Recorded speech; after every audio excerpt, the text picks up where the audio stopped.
Panibagong araw at panibagong road trip naman tayo mga amigo. So for today's video, andito tayo sa bayan ng San Agustin at tayo ay magro-road trip papunta sa may Blowhole. So dadaanan natin ang Barangay Cagbuaya, ang Barangay Cabulutan at Barangay Carmen. So titingnan natin ngayon sa video ito ang mga kalsada na dadaanan natin, kung maganda na ba at talagang makikita natin kung umuunlad na ba ang isla ng Tablas.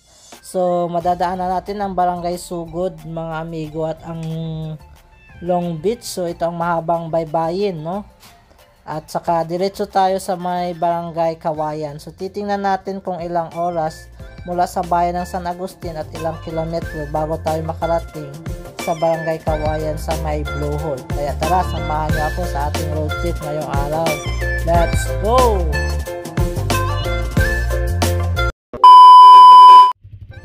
Hi, ako nga pala si Migo. Mahilig akong mag-travel. Pangarap kong libutin ang buong Pilipinas. Hindi mo ako kilala, kaya tara, diretso na sa video. Pero nakapalo ka na ba? Kung hindi pa, alam mo na.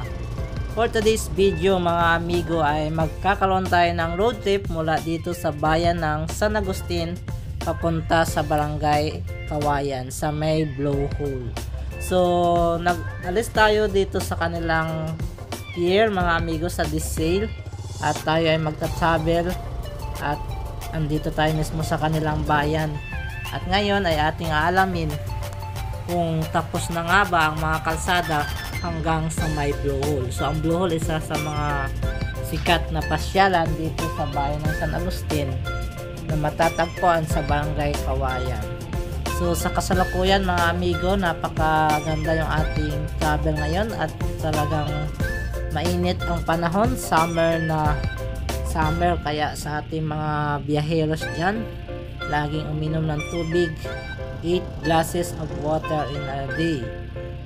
So andito tayo mga amigo sa Barangay Cagbuaya, palabas na ito ng bayan ng San Agustin. So kung inyo pong mapapansin mga amigo ay makikita natin na ang kanilang kalsada ay asfalto na. So mula ito sa bayan hanggang aabot na ito sa may Barangay Cabulutan. At talagang napaka-smooth mag-road trip dito sa barangay dito sa bayan ng San Agustin mga amigo. Malapit pa sa dagat. Talagang napakaganda at may enjoy mo ang view dito mga amigo. Shout out nga pala sa ating mga followers na taga San Agustin, sa ating mga content creators, si Swords at si Gang na naka-stay dito sa San Agustin, no? Shout out sa inyo. At meron po tayong YouTube channel sa mga mahilig manood sa ating YouTube. Meron tayong YouTube. So paki-subscribe na lang yung ating channel and hit the bell icon para lagi kang updated sa ating mga videos. So meron din tayong TikTok account sa mga mahilig magtambay sa TikTok. And of course, paki-follow and share yung ating Facebook page mga amigo. So sa ngayon ay andito na tayo mga amigo sa Barangay Cabulutan. So meron ditong RSU San Agustin Campus mga amigo. So dito makikita natin yung mga criminology students. So shout out po sa ating mga criminology students dito sa San Agustin RSU. Sa mga nanonood ng ating mga vlogs, paki-comment naman kung saan kayo ngayon para malaman natin kung saan nakakaabot itong ating mga video. Shout out pala kay Romblon Explorer na taga San Agustin din, isa sa mga content creator dito sa bayan ng San Agustin. At talagang napaka-smooth na talaga dito mag long ride mga amigo. Espalto na ang daanan. So ride safe lang tayo lagi. At lagi nating isipin na may mga pamilyang naghihintay sa ating pauwi. Kaya mag-iingat po tayo at magbaon ng mahabang pasensya sa ating pag-drive mga amigo. So talagang napakaganda yung mga view na makikita natin dito sa bayan ng San Agustin mga amigo. So hindi tayo naka overtake kasi sulit double yellow lane, bawal. So dito po tayo mag-overtake mga amigo sa broken line na yellow.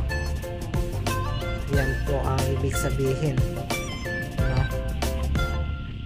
Pwede mag-overtake at talagang napakaganda yung ating travel ngayon mga amigo. Tamang tama at hindi maulan, napakaganda yung ating pag-ride. So yun, nag-overtake na tayo doon sa tricycle mga amigo kasi maluwang na ang daan. Pero pag mga ganitong double shielded yellow lane, no, bawal tayo mag-overtake dyan mga amigo. So shout out pala sa ating mga vloggers dito sa Romblon, ating mga sulit na followers, mga amigo. Napakaganda talaga mag long ride. So mga gustong sumama sa ating rides, mag-comment lang sa comment section at tayo ay mag-around tablas. So yung nakikita nyo mataas na bundok mga amigo, no? Mount Payawpaw. So mapupuntahan natin yan sa susunod nating pagdating natin sa Sugod, San Agustin. Yan yung pinakamataas na bundok dito sa isla ng Tablas. At marami nag-hiking dyan mga amigo, nag-trekking. So hanggang dito mga amigo, naka-aspalto pa rin ang kalsada, kaya napaka-smooth yung ating pag-drive dito mga amigo.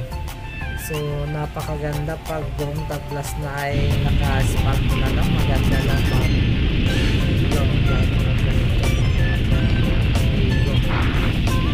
Talagang mag-iingat lang tayo palagi mga amigo. So malapit na tayo sa may RSU, San Agustin Campus. So dito po natin makikita yung mga criminology students. Yan sila ang mga balang araw magpupunta sa ating lipunan sa peace and order. So yun po, nakikita nyo sa harap yung napakataas na bundok. Yan po ang Mount Payawpaw at yan ay mamaya yung madadaanan natin yan pagdating sa Carmen hanggang sa Sugod mga amigo. So sa inyo mga amigo, anong masasabi nyo sa ating mga kalsada dito sa Tablas? Paki-rate na lang 1 to 10. 1 is the lowest and 10 is the highest. So far ay napakaganda naman yung mga kalsada dito mga amigo sa bayan ng San Agustin, mula sa bayan ng Calatrava, at halos lahat ay kalsada na. Sa bandang sa Linsing, may naayos lang doon ng mga bundok para hindi mag-landslide mga amigo. So talagang napakaganda na dito sa isla ng Tablas. Napakaganda na mag long ride. So sa mga balikbayan yan, pwede nyong isa sa mga activity nyo ang umikot dito sa isla ng Tablas at magmasyal. Talagang napakaganda mga amigo. So malapit na tayo sa may crossing mga amigo, papunta sa Barangay Carmen at papunta sa Calatrava, sa bayan ng Calatrava. So dito pala sa unahan mga amigo, makikita ang gasoline station at saka meron dito ang ginagawang establishment. Paki-comment na lang kung ito ba ay bahay or school. Hindi po natin sure kung ano ba, housing or school mga amigo. So talagang so meron na pala dito ang bagong pasyalan sa San Agustin, ang Tambayungan Breakwater, at talagang napakaganda doon manood pag sunset mga amigo, at magtambay at mag walking at saka jogging. Grabe, napakaganda talaga dito mga amigo. Napakataas ang bundok ng Payawpaw. ating pag-live dito. So ito mga amigo, so andito na tayo sa may magandang tinatayong establishment. Yan napakataas na same lang. Paki-comment na lang kung housing project po yan or school.